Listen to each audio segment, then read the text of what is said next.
Perfection in the spirit is to do things very consistent and don't change things. I'm certainly not perfect, but I think what we're doing at the distillery is close to the best whiskey I've made for a long, long time, you know. It's grained to glass, and it's all grown and made in New York State. Hey, this is Harman Skurnick, and welcome to another episode of Skurnick Unfiltered. Today, I have with me the whiskey portfolio manager for Skurnick Wines, the illustrious James Pellingra, the expert, I'd say, in all things whiskey, whether it be from the East Coast or from Europe or Japan or anywhere. Today, we are staying close to home, talking about Tenmile Distillery, which is located here in New York, in Wassaic. Wassaic, right? Yes. And you know what's funny? I never heard of Wassaic until last year when my nephew got married. And he got married where? In Wassaic. Oh, beautiful. It was the last stop on the Metro North train line.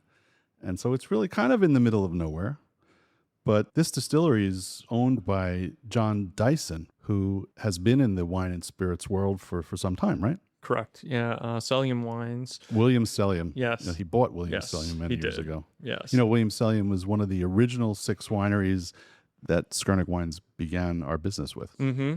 When we first approached them and had the initial conversations, obviously the Dyson family was very enthusiastic about working with the Skurnick family, primarily due to your previous history many years ago. It's one of the foundations and building blocks of what we now know as Skurnick Wines and Spirits. So rekindling that relationship was a big priority of myself and Gabby's when we first approached them. All very exciting. Very cool. He also owns Millbrook Winery. Correct. Yes. Which is a New York State winery, known for good quality wines as well. What made him get into the whiskey business? It was a family venture, kind of a passion project by his son-in-law, Joel, and his daughter, Eliza.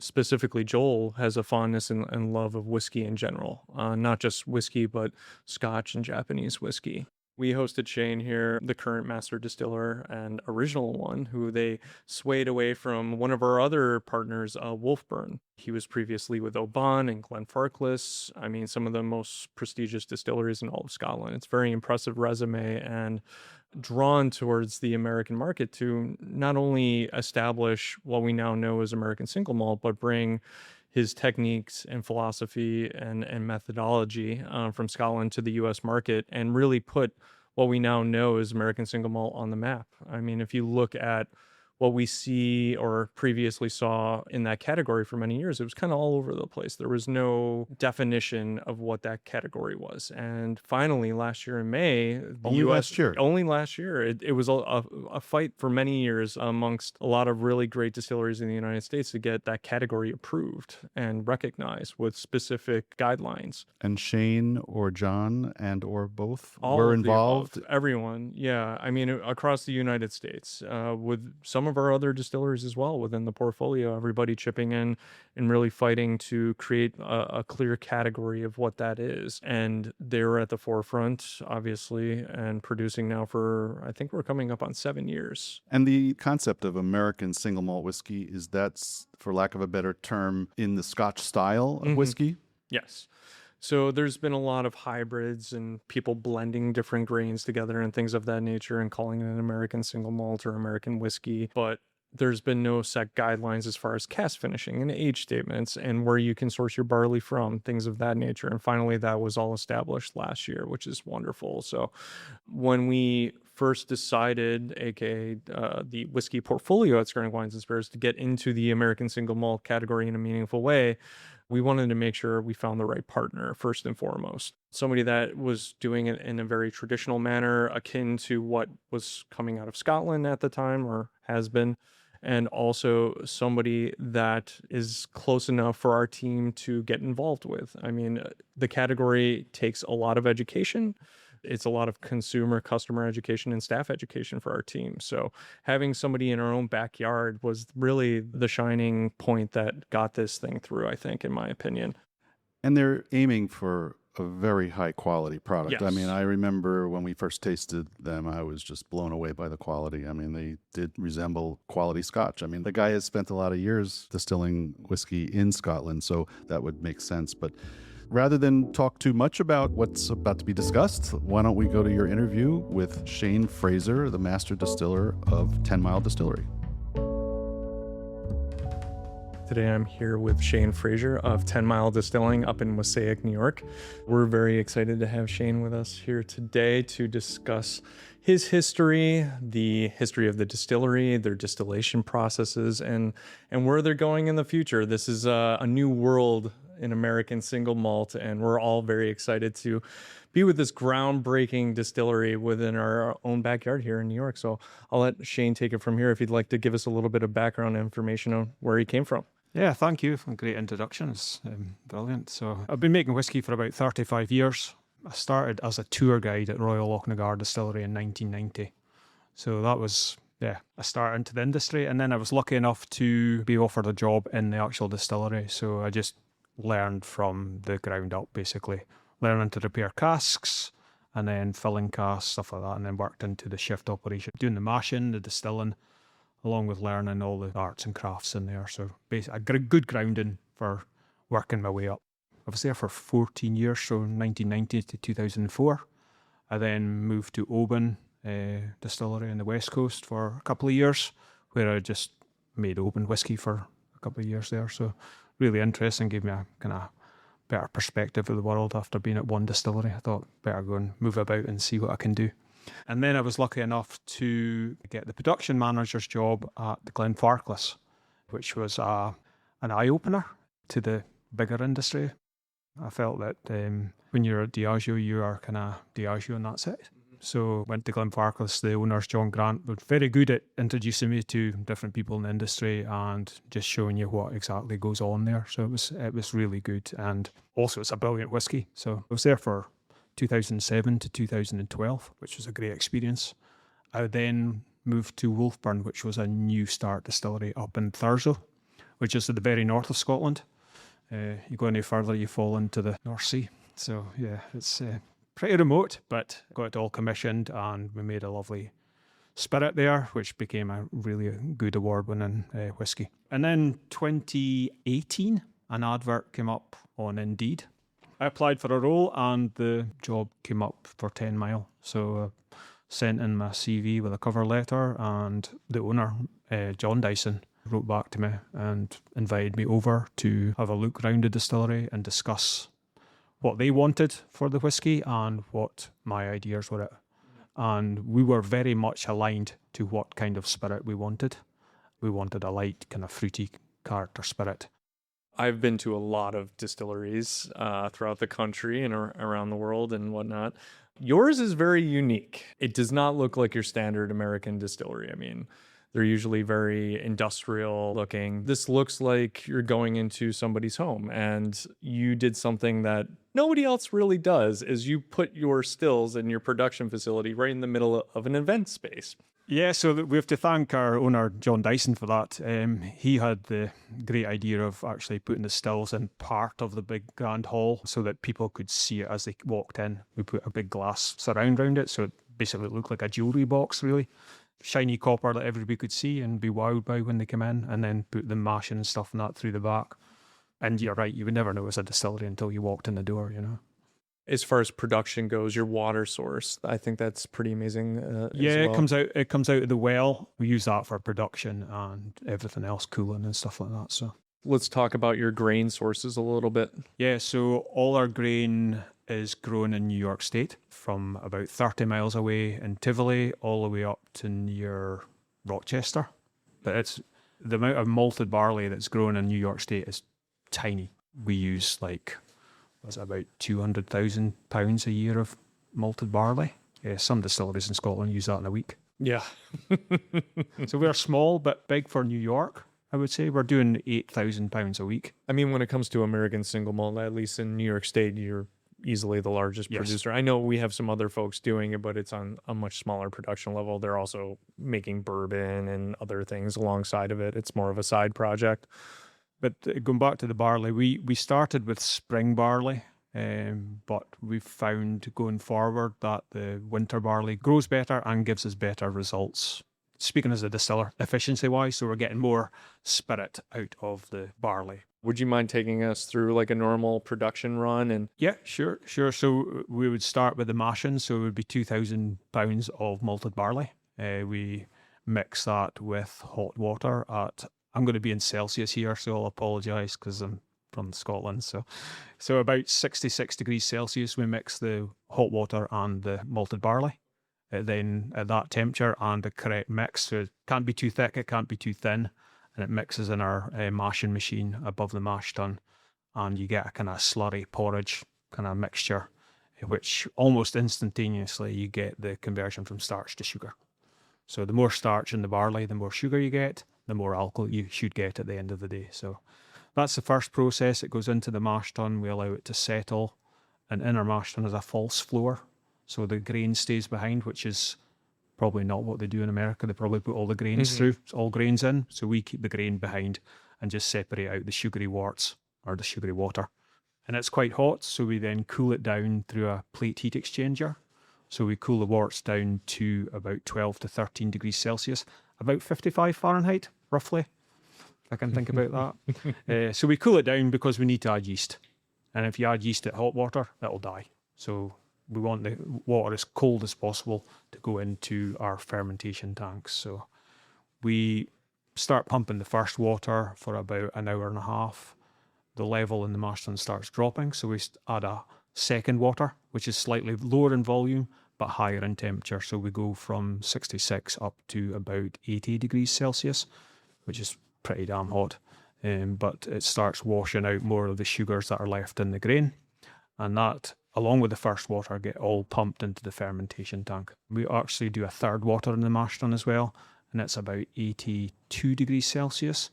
And because I'm a Scotsman and barley is very expensive here, we want to extract everything out of the barley that we can.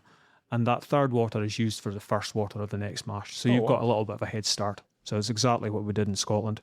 Actually, going back many, many years, they used to do a fourth water in Scotland. That's how stingy we are. just out of curiosity, are you using a proprietary yeast or is that an industry standard yeast? It's an industry standard yeast. So we're using Lallemand malt whiskey yeast, which I used at Wolfburn. I knew what kind of character I would get with it as well. So we didn't want to play about with that side of things. And it gives us very good results. So this is where it changes slightly from America as well. We're doing very, very long fermentations, almost twice or three times the length of time you do in Scotland. If we mash on the Monday, we don't distill to the following Monday. Wow. That is so you're getting your initial fermentation conversion from sugar to alcohol with the yeast, converting a bit of heat and some carbon dioxide. But then you get your secondary fermentations where you're getting all that nice fruity flavours that come through in our spirit. And we do the distilling very slowly. This is so that we get more copper contact in the still. So the copper acts as a catalyst and gets rid of a lot of heavy compounds like sulfur and stuff like that. We have quite a long spirit run. It comes on around about 75, 76%. Okay. And we run it down to about 61, 62. And what's left in there is hot liquid. So what we do is we transfer that into a tank that's just next to the still. It's a hot effluent tank. And we use that for preheating the next batch the next day. So we're saving energy that way. So it's done by heat exchanger as well, but it's basically the reverse of the water cooler. At the end of the day, we then just open up the stills, give them a hose out and leave them to breathe. So it's called an air rest. So you allow the air to go into the copper. It allows the copper to then rejuvenate and is ready to go again. So that's how we keep our quality. So the copper's always fresh.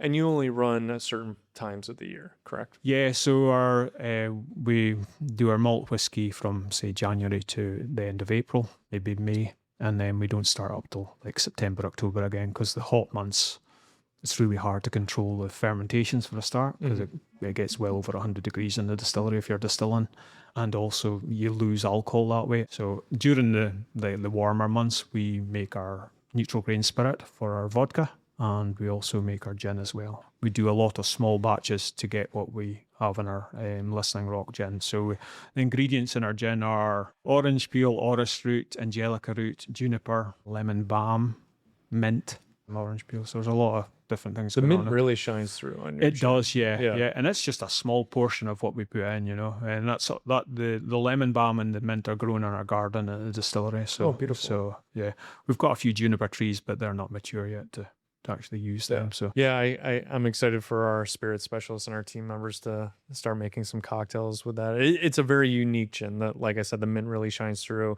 Maybe not your typical like standard style gin for your typical gin recipes, but you can have a lot of fun with it. yeah, even the bartenders at the distillery, they're making lots of weird and wonderful cocktails with it, which is great. And like we find that people who don't really like that kind of piney juniper based gin really like ours, because there's a lot of floral notes to it and stuff like that come through. Because people keep asking me if I put lavender in it, and it's like, no, I think it's just the mix of the different botanicals seem to bring that out in it. But it's really nice. Yeah, and most people never think about Scotch and Scotland and gin production, but there is a lot of gin production in Scotland. Oh yeah.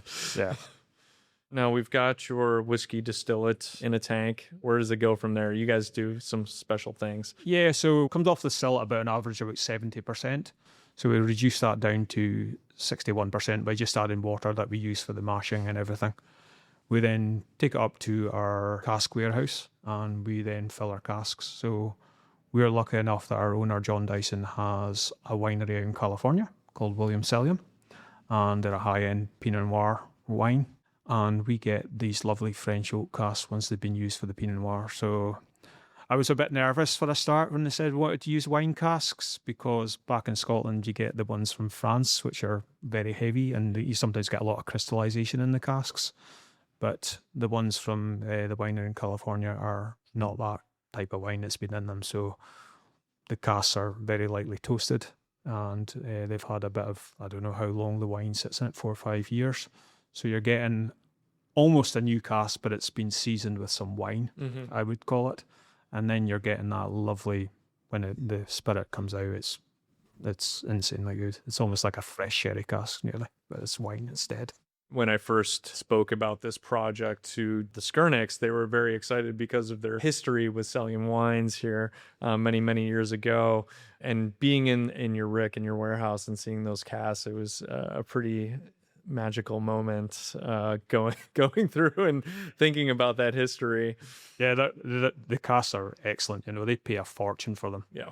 And we get them for a third or a quarter of the price, you know, once we buy them back from them. So it gives us wonderful results. When you're receiving the barrels, how much leftover? Is there any leftover wine in there? No, they're called wet casks, but they come from California, so they're shipped over. And we try and fill them as soon as possible so that they don't dry out. All right.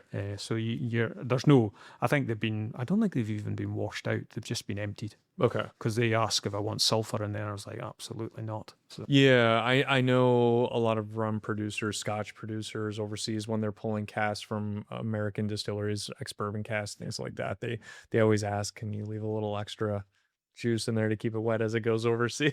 Well, that's the thing. We buy sherry casks direct from Spain as well, so they always have like a gallon or so of sherry in there to keep them damp on the way over. So yeah.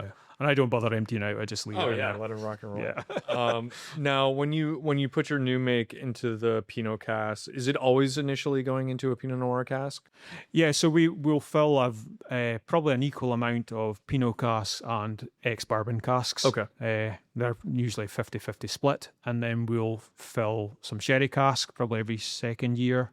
And also we've done some rum casks, we've done some Chardonnay casks, we've done some port casks. And yeah, initially it's fully matured in all of them.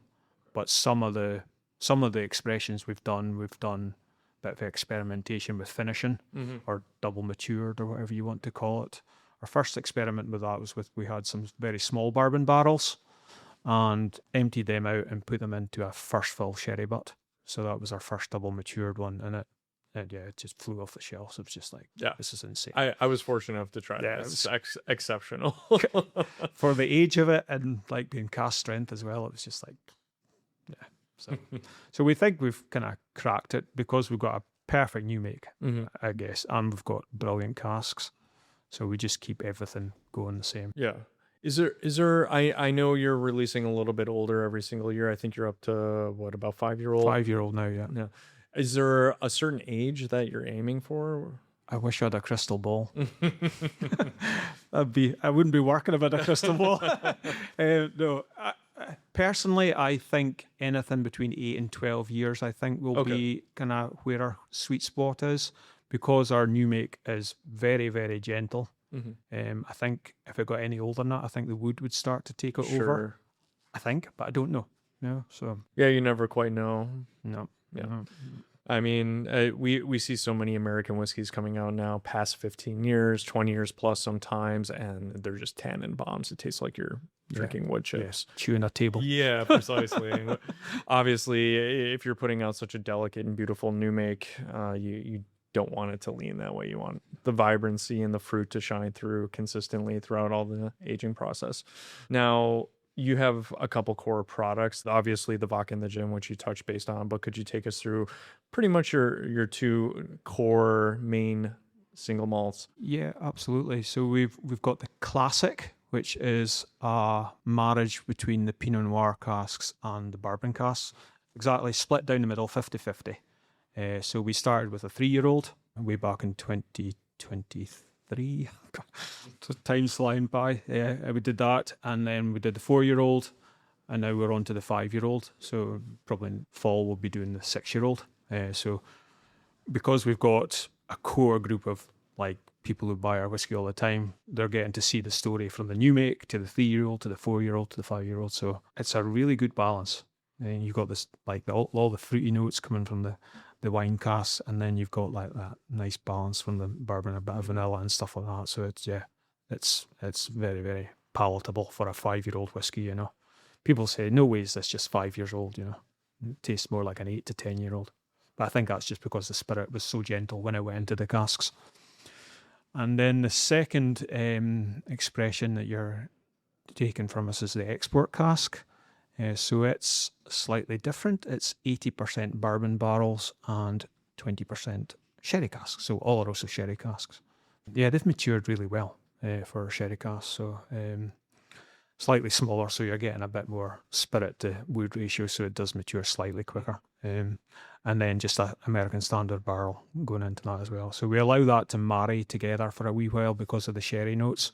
Maybe sit it for a month or so before we actually bottle it, just to allow everything to kind of balance out a bit.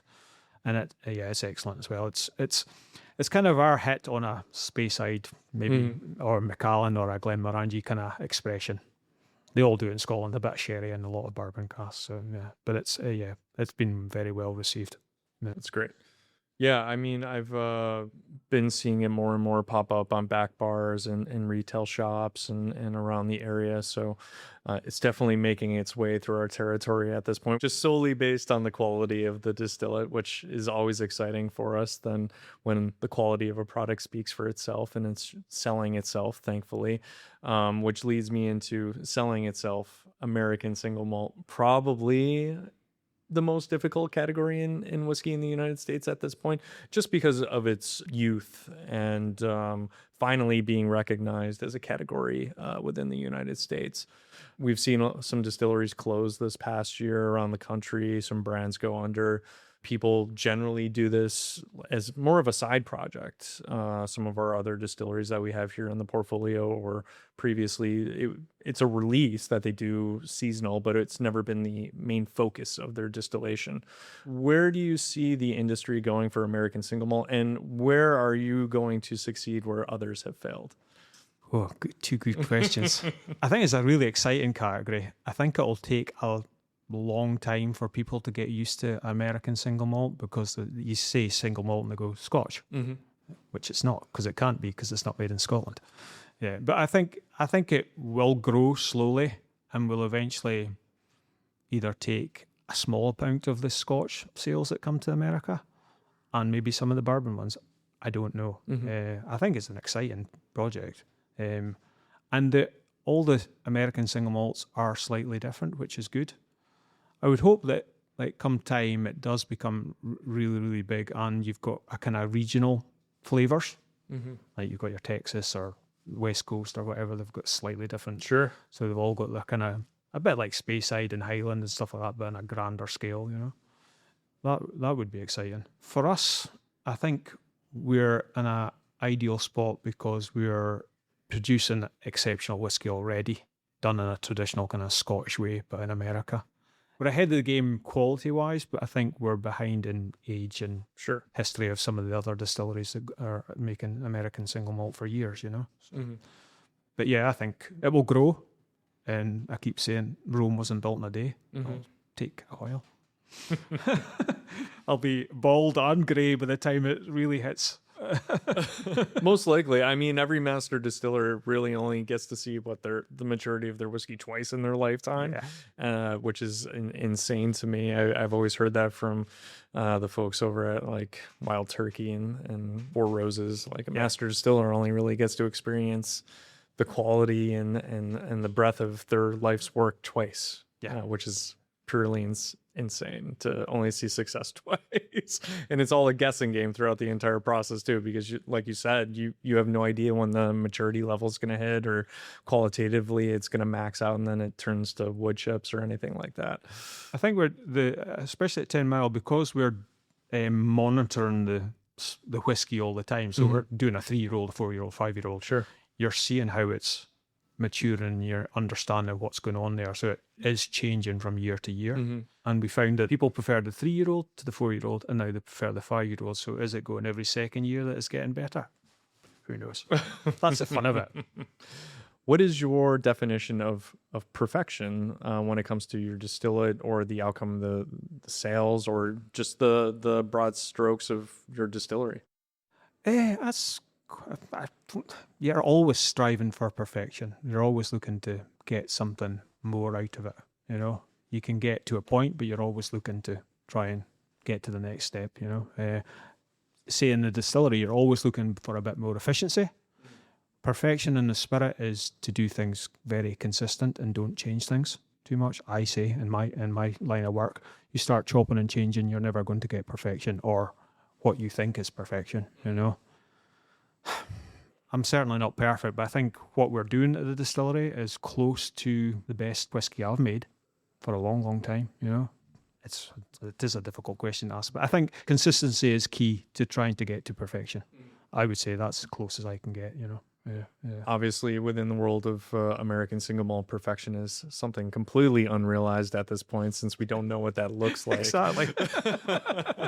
And I think one of the most exciting aspects of what I do and being in the wine and spirits industry is seeing the progression and the growth for our distilleries, our master distillers, the people in the industry, and seeing the innovation and also the outcome of the consistency, as you mentioned, what comes of all the time spent doing this. I think a lot of people think of distillers as innovators and things of that nature. No, much of what they do is maintaining consistency and adapting to their environment and things that are going on, whether it's a change in your grain, your water source changes up, your cooperage dries up, or just never know. You never know. Yeah. So I like the idea that perfection for you is just consistency, because battling the outer elements is a job all in its own. So it makes a lot of sense. Yeah, you can't control the other things. You just have to kind of control what you can do. Yeah, of course. Yeah. That's in life, I would say. It's good motto. It's always battling the external factors to try and maintain. Makes total sense. Well, I just want to say thank you so much for being here today and making the trip down from Mosaic. It's been a pleasure having you and really diving into Tenmile and your history and where you guys are going from here. Yeah, it's going to be an exciting time. Thank you. You're welcome. Skurnik Unfiltered is recorded at Skurnik Wines and Spirits headquarters in the Flatiron District of New York City. If you found the conversation interesting, please consider liking, subscribing, and leaving a review. You can stay up to date on our show and upcoming events by following Skurnik Wines on Instagram and visiting our website at skurnik.com.